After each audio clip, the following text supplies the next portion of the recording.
everyone, and welcome to our session, How to Build a Circular Supply Chain for Electrification. I'm Sara Jensen, Technical Editor of the publication Power in Motion. I'm looking forward to spending this next hour with you all discussing the topic. Just as a note, this session is being recorded and will be available to watch on demand following the discussion. If you have any questions during the session, please feel free to add to the Q&A. You can find that tab in the upper right of your screen. Please note that your questions will be sent privately. We will be addressing as many questions as we can throughout the conversation, and we will also hold some time at the end to address any further questions that we did not get to during the presentation or during the panel discussion. If there are any questions we cannot cover, we will work to provide responses following the event. And with that, I'd like to introduce our panel for today's discussion.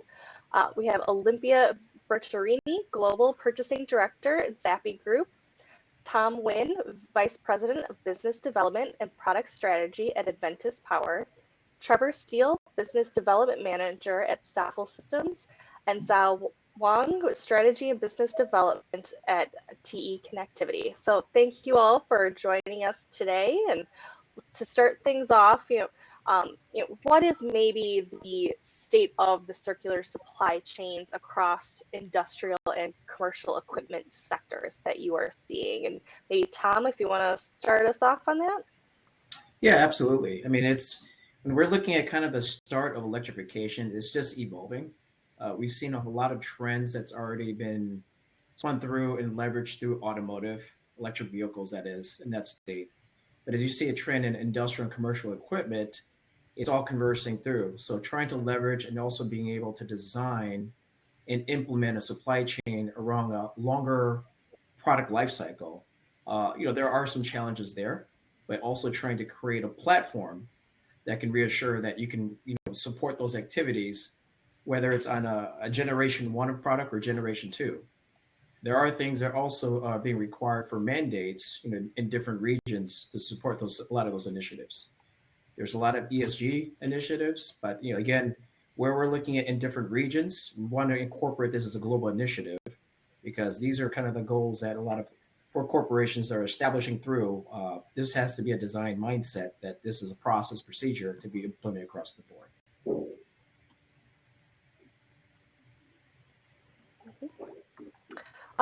Would any of our other panelists like to add to that?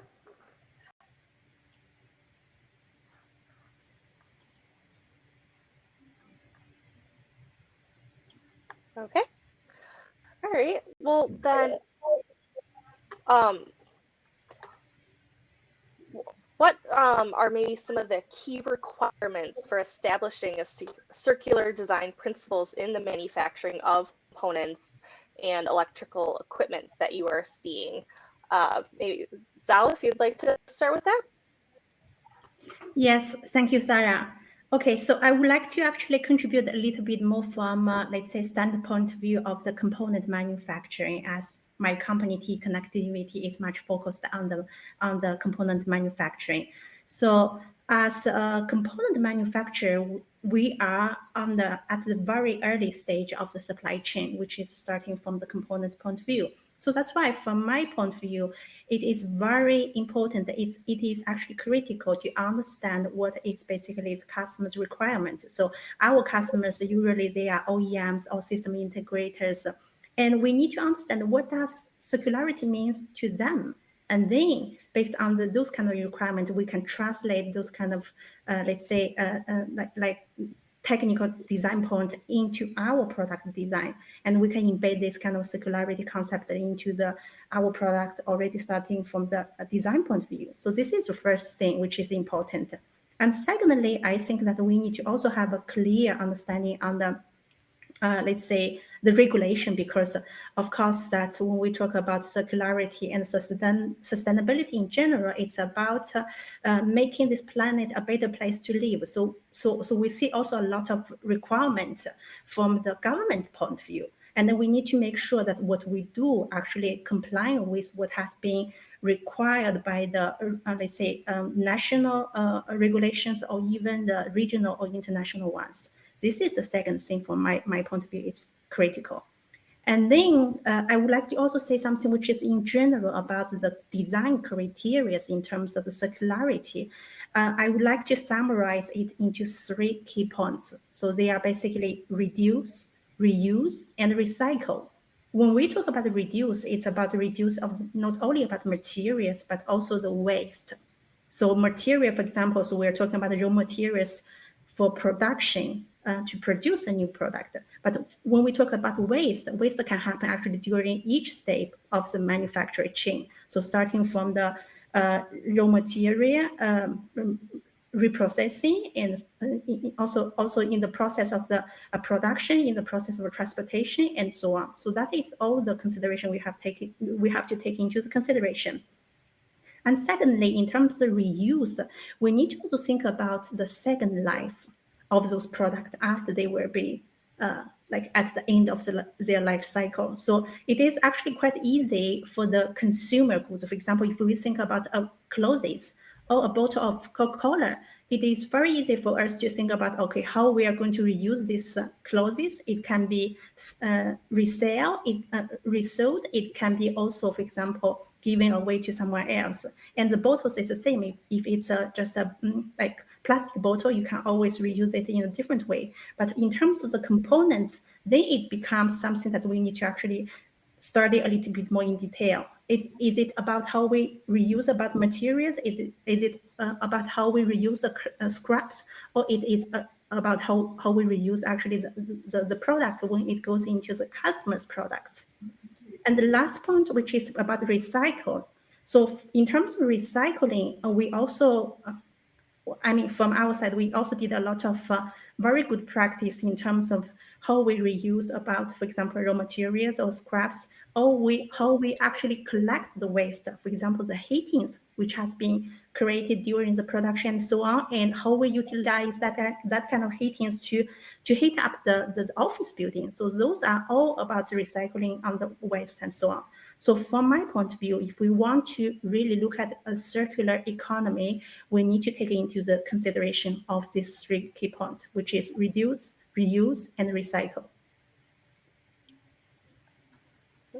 Yeah, and I'm just going to kind of chime in as well. When you're looking at kind of just electrification in general, powertrain systems, one of some of the goals here is to start with that implementation for the platform. And then you're looking at, from a manufacturability operations, how do you drive a better efficiency to produce that platform? Well, and where my line of business is battery technology, but when we're looking at electrification, how do you commonize, or how do you leverage our, the reuse of components, packaging materials, and then looking at that as a step further from recyclability. Understanding battery technology can last for a very long time, dependent on application use. There's obviously been discussions to drive that further with energy storage use, so for a very, very long period of time. But some of the challenges, as you know, is in the reuse of the materials. There are, to a certain extent, of what you can do from that compatibility. What could you also do from a reconditioning standpoint, or possibility from the elements of recycling and the teardown analysis to apply that to other applications? That's really starting. A lot of the component manufacturers are already implementing that in their process. So that's going to actually have a streamline of driving that for sustainability in the long run. One of the things that Joe just brought up that I think is really important is the idea of second life. And the lithium-ion batteries, second life is a pretty complicated thing that we have to deal with, because in a lot of cases, we don't understand how that battery was used. So we don't actually have the information on that battery that says this battery wasn't abused, it wasn't dropped, it didn't suffer a number of other kind of abuse points. And so that's really critical for us to know when we look at a second life application. So I think that there's some additional technology that's going to be coming out in the next few years that should help with that. But for right now, I think the second life, unfortunately, is a little bit more limited just because we don't have that history of each system.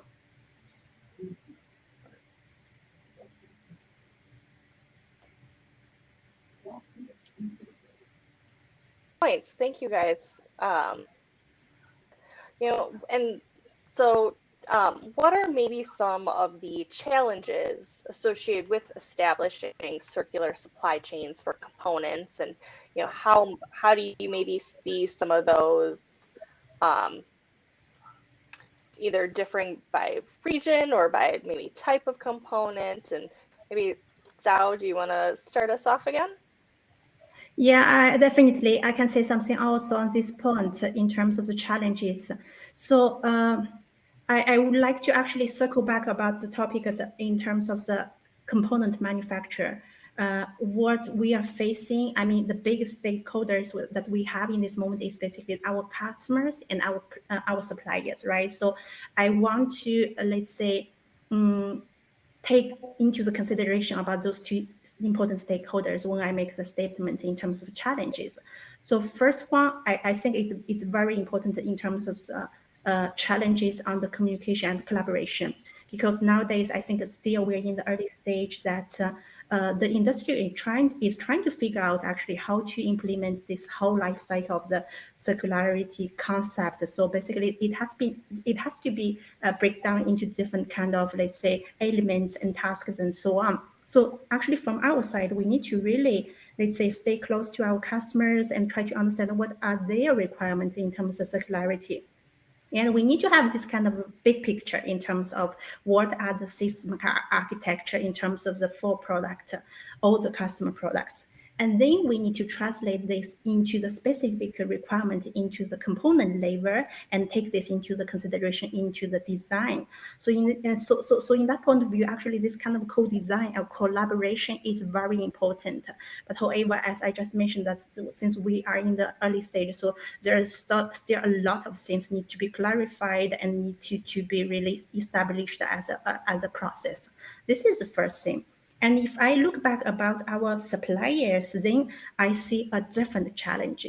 It's a challenge about the transparency and traceability, because of course, when we think about the material we are sourcing from our suppliers, we need to understand, for example, what is the percentage in terms of the recyclability of this material, what is let's say the CO2 emission in terms of this material. All of these kind of, let's say, informations need to be provided from us from our suppliers to us, and we need to have some kind of, let's say, the traceability on this.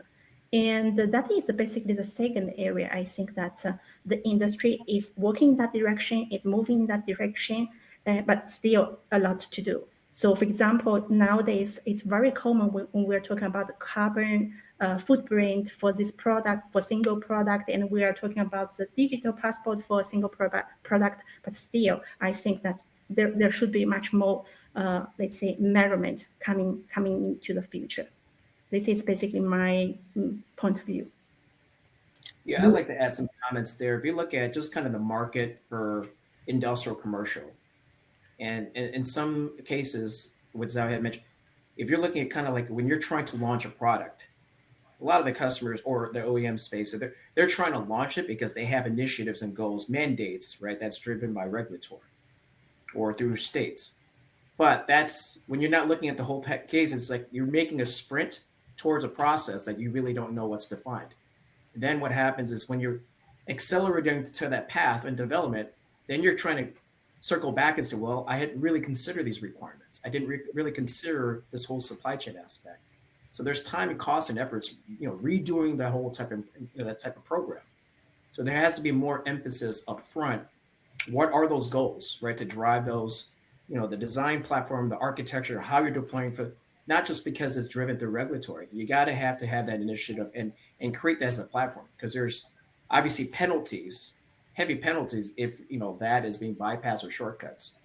We have to look at also the supply, this circular supply chain. It's not a sprint, right? You have to kind of look at by the phases. You have to understand the protocols and the means, and it is continue being refined, right, by region. But this is a step that, again, that we're educating. It's an educational process to ensure that everyone is successful, that this can actually drive more towards sustainability in the long run, in the future. Yeah. Actually, to jump on that as well here, I think there's also a cultural component to this too. I think that in every company, the culture is different. But when you have companies that are very high performing companies that have a real culture around recycling, around environmental and social responsibility, and when that's kind of bred into the culture, I think that that's something that's really top of mind. How do we reduce? How do we actually create the circular economy? I think that there's sometimes more traditional companies and cultures where it's really more about the bottom line. I think that increasingly we're seeing a change in a lot of the companies that I know that we're working with at Stafl Systems, where there's a much greater focus on that whole ecosystem. And that's really cultural change beyond just a business change. I want to come back to the carbon neutrality topic that Zhao touched, and I want to add that from customer perspective, we are started to being asked to provide in the new quote the amount of carbon, and that is quite a big challenge, considering that there is not a common standard to measure the carbon neutrality into a part. So we still need to push all the government to support with a standard and shared regulation the measurement of those KPI. And the second point, as you know, I'm a supply chain director, so I'm quite sensitive on cost. I'm worried about that the challenge on cost increase coming from these new requirements. And I wonder, are the customer ready to share those costs, or there will be a reluctancy from their side, because these new requirements that are pretty known by all of us due to the environment targets are bringing cost increase. Today, I heard in the news that there will be under discussion in Europe a new supply chain act to try to put under control for the corporate sustainability directive all the supply chain, but also this will bring costs. So there is a lot of rumors. How can the company, European, German, Italian, we can take this burden if there will not be from OEM a contribution on that? Yeah, it has to be kind of design heritage, and then you know when you look at components that's been driven from automotive, how do you build economy of scale? And now when you're looking at economy of scale, how do you drive that to other markets? I look at that as you know, as a rolling effect. Implementing a new process, it'll take time, but essentially over time, and once you have that and implement it, it's a mandate in part of your culture, right? Corporate culture. Then, like I said, essentially that will drive scale across, and also help alleviate in some of the cost pressures. And so how do you guys maybe foresee some of these, challenges being overcome then? Maybe Trevor, if you'd like to start this time. Yeah, so I think there's a few different things with this. One is that, in the United States on the battery side, the U.S. federal government is putting in a lot of money right now into developing or into encouraging companies to develop new methods of recycling for batteries. I think that's a really positive thing. And of course, that's kind of the end part of the circular economy, right? Or the end stage where we have the renewal part of that. I think when it comes to Second Life for batteries, I think that's something that's going to be coming fairly soon. I think that's something we're going to start seeing in the next probably 5 to 10 years as we start getting more data about the battery systems, about how those battery systems have been used. And also as we start to really understand a little bit more about how the chemistry is shaping out over the course of about 10 years. A lot of these chemistries are still fairly new, and we're still very much learning about how they're going to perform in the various situations that we put them in. So I see that in the United States, there's a lot of emphasis right now on that. And a lot of this also comes from the fact that in the United States, we don't have reserves of cobalt and manganese. And, currently our lithium supplies are here, but they're not sufficient to meet the demand that we have on the battery side for the raw materials. So we actually have to recycle. It's becoming increasingly a geopolitical imperative for the United States to recycle these materials in order to get the batteries we're going to need for the future.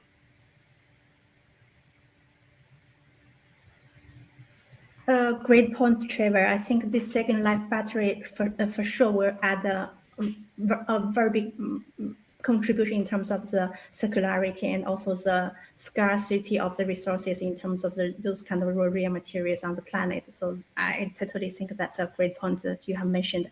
And I would like to also actually echo back to what has been mentioned by Tom and Olympia in terms of the regulation and the cost. So I would like to actually explain this question in 2 points. The first one regarding to the cost. So from my point of view, that the actions that we should take as a society is basically about raising awareness of the circularity economy in the public, right? So those kind of things, I think the government should really put a lot of let's say effort into the initiatives to promote the circularity economies and so on. But also, for example, the non-profit associations, organizations, nowadays there are a lot of those kind of non-profit organizations that are working on those green topics and circularity and so on. I think they can also contribute a lot in order to educate the consumers to really, let's say, move in towards a more green and more sustainable way of living. And this is basically the thing. And also from my side, that the companies as us, we also can play an important role. For example, when we actually make the marketing, product marketing, and if we embed this concept of the circularity and we actually showcase to the customers how much we have actually contributed to save the planet in terms of the circularity. And I think that it can for sure that give some kind of benefits to the certain customers which are really take this seriously.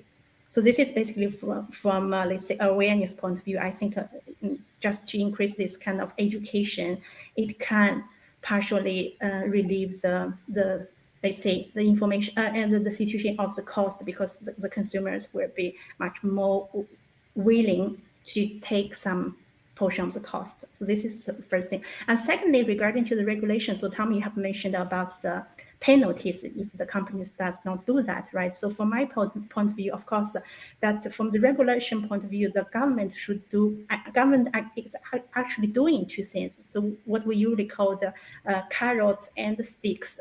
So carrots means that they give you something which is the incentives or some kind of subsidies or the reductions of taxes and so on to make you more favorable to adopt this kind of circularity supply chain or sustainability topics.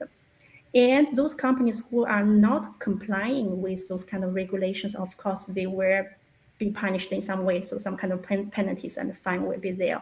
So I think this is basically another role that government should play in order to really enforce the implementation of the circular economy in our societies.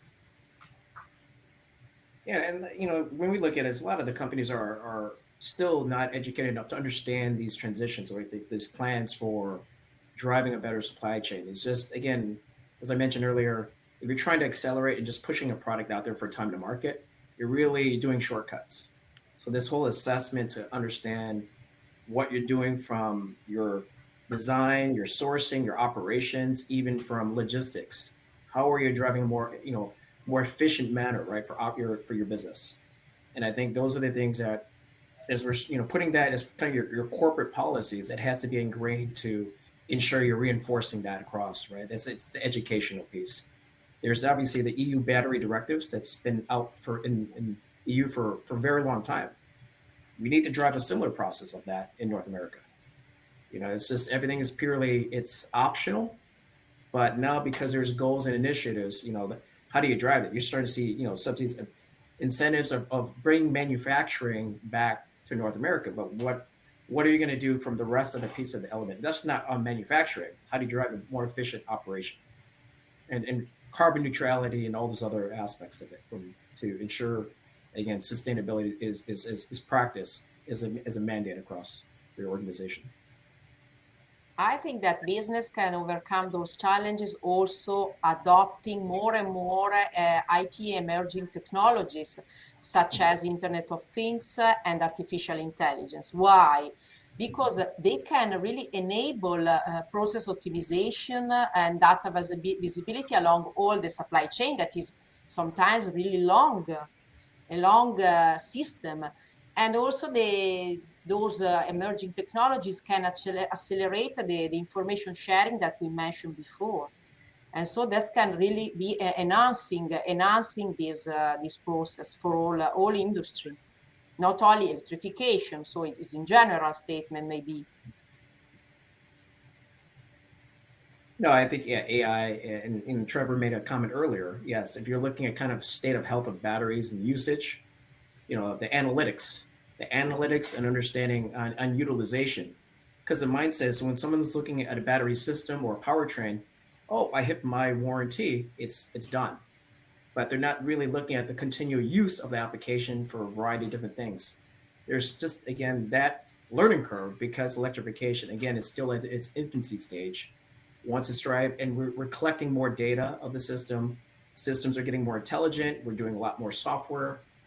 That's where, again, once we have that understanding of the data, we can drive a better performance metrics, KPIs, around the supply chain. Okay. I'm just going to provide a reminder to our audience. Feel free to type any questions you may have for our panel into the Q&A box at the upper right of your screen, and we should have some time to address those before the session ends. I guess to maybe another kind of related to solving the challenges, maybe I'll direct this to you first, Olympia, and then maybe the other panelists would like to respond. Kind of, how is your specific company, like ZAPI Group, helping to drive or build the circular supply chain for components, and how, if at all, are you utilizing maybe some of those tools like AI or anything of that sort to help get this circular supply chain going? Yeah, let me highlight the major activity we are bringing on. So first of all, as already told by our colleague panelist, circular mindset along the product and component life cycle is quite strategic for us. So starting from design phase, we try to privilege the usage of existing parts. And second point, we adopt part which comply to the regulatory, and this is an important selection criteria for us before introducing a new part. In Europe, for the regulation, in particular in our region, European region, we are adopting a strict compliance with the regulation like REACH, ROS, and the recent PFAS, which are putting the focus on hazardous chemical substances usage, and they ban or limit such a usage in order to protect the environment and public health. How do we measure and we monitor the compliance with such a regulation? Last year we introduced a new platform that is able, it's a web platform through a third-party provider that is able to track from all components and manufacturer and supplier the compliance to each regulation for each component. Thanks to this, we are able then to collect the data and to give to our customer a full visibility on the compliance for each finished good that we provide. Regarding the component, packaging is not negligible for the circularity. Maybe it is something where we are almost mature on the usage of reduce, reuse, and recycle criteria for packaging. Another point that I highlight that we are putting high focus in ZAPI groups is the zero defect target. And you might ask how the zero defect target affects the circularity. Zero defect culture for us brings us to pursue a target to have zero waste, zero return, zero repair, and so brings us the possibility to improve the circularity and really contribute. Also, our suppliers are driven to reach this zero defect target. So it's one of the criteria that we measure in the vendor rating for the supply chain. Regarding suppliers, we have also recently improved the supplier management procedure So we introduce a sustainability aspect in the new supplier validation process. So on top of traditional evaluation criteria for new suppliers, such as supplier quality management system, supplier financial health, etc., we evaluate the ESG dimension. So is it compliance with environment, with social, and with governance requirement? Last but not least, in terms of supplier management, we have a supplier code of conduct. So we want our supplier to comply with our requirement and expectation on this regard. Let me then cut the list of all the points that I might bring to you as contribution for the ZAPI group circularity policy. We are trying to anticipate the European directive on ESG. In particular, there is a new corporate sustainability reporting directive called the CSRD in Europe. And we have kicked off a project to anticipate the adoption of this directive that will be active in 2026, but we try to anticipate the application of this directive in ZAPI group starting from next year. And this is in regard of adding the sustainability data into the company annual reporting. So it's quite a good improvement for us and for transparency to share with all the stakeholders how we perform in the sustainability field. Last but not least, customers. So we have been putting always quite a high focus on customer expectation and customer requirements. So our customers are more and more transferring to us the awareness on the circularity. How, for example, as I mentioned before, they are starting to ask to quote for the new parts this CO2 emission data. Then last year they started to push us to get assessed by third-party entity about sustainability to certify our maturity level on ESG. So those are the main contribution that I want to give to you and to all of the attendants. And just to conclude, for us, reaching a circular supply chain is an ongoing journey. So it's not ended, it's a journey. And we are pursuing this journey of reaching this carbon zero emission neutrality. But we are doing it with the same values that we are pursuing in targeting our mission, that is engineering the transition to an all-electric future.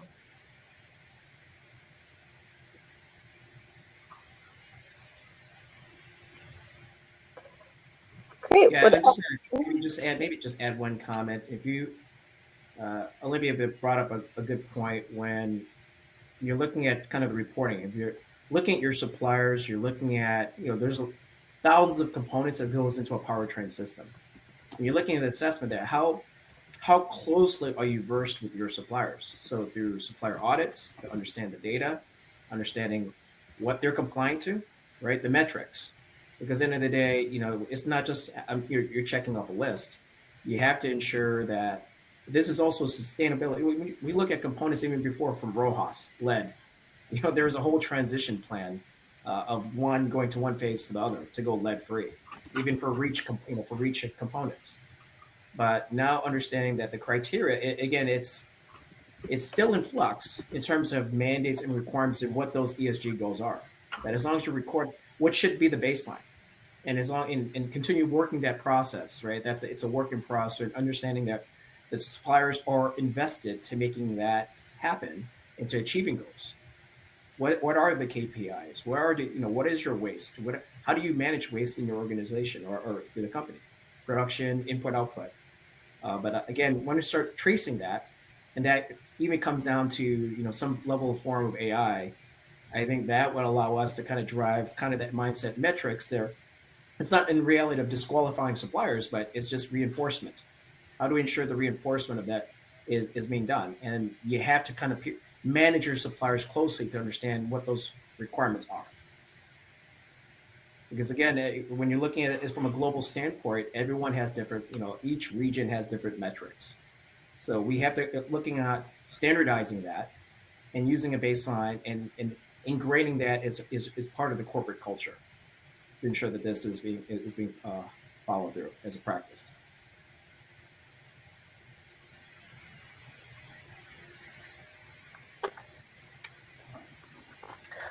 Trevor or Zhao, would either of you like to add to that, and maybe how you guys see either of your companies working to build that circular supply chain? Yeah, so from my side, I fully agree on what has been said by Olympia and Tom. So this is still a journey, and we're trying to, let's say, proceed in that direction together. So let's say from the whole supply chain point of view. And it is also very nice information. Actually, Olympia has shared a lot of very good practices has been taken in ZAPI Group and as a supplier, of course. So we are very much looking forward to continue the collaboration with ZAPI Group and trying to make our best to suit into that kind of requirement. So yeah, that's very good. Let's say best practice sharing from my point of view. Yeah, I think that Tom and Olympia really have said it very well, along with Zhao, that this is something that it's a continued process. It's not something we can solve today. It's not something we're going to be able to solve tomorrow, but it's something that we're going to continue to improve. And it's got to be driven by both the regulatory side and the desire for companies to do what's right for the environment, what's right for society. Mm-hmm. Okay, great. All right. If anyone in our audience does have questions, please feel free to put them into the Q&A box. We do have some time. One question I have for the panelists, we talked about some of the challenges and everything with building this circular supply chain, but what are maybe the opportunities you also foresee in doing so? I mean, yes, there's the environmental benefits, but what are maybe some of the other benefits, either business or otherwise, that you maybe foresee from building this type of supply chain? I can jump in here. I think there's a few really big things from where we sit at Stafl is that right now the world's looking like a little bit of a scarier place at the moment when it comes to supply chain. As we saw with COVID, that was a real big shock to, I think, everybody in the industry about the fact that we suddenly weren't able to get parts. So I think that part of building more circular supply chain is also building a more resilient supply chain and being able to kind of handle some of these bigger global issues that we're encountering right now. When we first had the issues around Russia and Russia's annexation of Crimea, we had a big problem with helium of all things. Russia is actually one of the major producers of helium, and that's used in the microchip production process.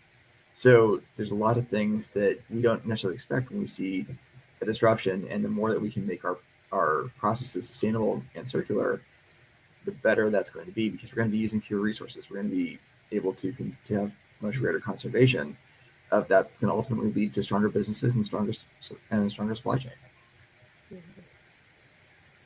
Yeah, I just like to add, if you look at one of the biggest challenges of supply chain, right, circular supply chain, what was the challenge over the past couple of years was logistics, as Trevor mentioned. So when you can't have goods, and amount of that carbon emissions, whether you're putting on an airplane, whether you're putting on a vessel, what's the solution around that? That's why there's been a lot of mandates or requirements that kind of drive more of a localization strategy.